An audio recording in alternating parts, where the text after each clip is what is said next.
சுதந்திர போராட்ட வீரர். வா. உ. சிதம்பரனார் பிள்ளை. அவர்களின் வாழ்க்கைச் சிறப்புகளைச் சுருக்கமாக பார்ப்போம். வா. உ. சிதம்பரனார் பிறந்த ஆண்டு செப்டம்பர் 5 1872.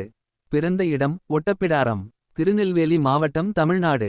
அன்புடன் அழைக்கப்பட்ட பெயர் கப்பாலோட்டிய தமிழன். சுதந்திர போராட்டத்தில் பங்கு. 1906ஆம் ஆண்டு பிரிட்டிஷ் கப்பல் நிறுவனங்களின் ஏகபோகத்தை உடைக்க இந்தியர்களின் சொந்த நிறுவனமாக ஸ்வதேசி ஸ்டீம் நேவிகேஷன் கம்பெனியை தொடங்கினார். அந்நிறுவனம் மூலம் காப்பிட்டன் மில்லர் மற்றும் காப்பிட்டன் ஸ்மித் என்ற 2 கப்பல்களை வாங்கி தூத்துக்குடி கொழும்பு வரையிலான கப்பல் சேவையை நடத்தினார். இதனால் பிரிட்டிஷாரின் அதிகாரத்திற்கு சவால் எழுந்தது. சிறைத்தண்டனை விதிக்கப்பட்டது. சுதேசி இயக்கத்தில் ஈடுபட்டதற்காக 1908 இல் கைது செய்யப்பட்டார்.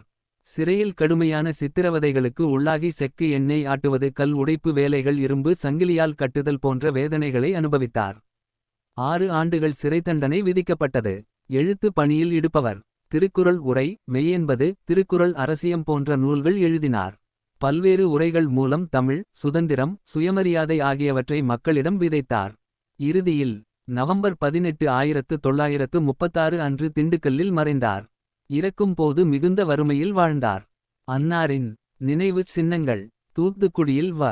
உ. சிதம்பரனார் துறைமுகம் VOC போர்ட் அவரின் பெயரால் அழைக்கப்படுகிறது.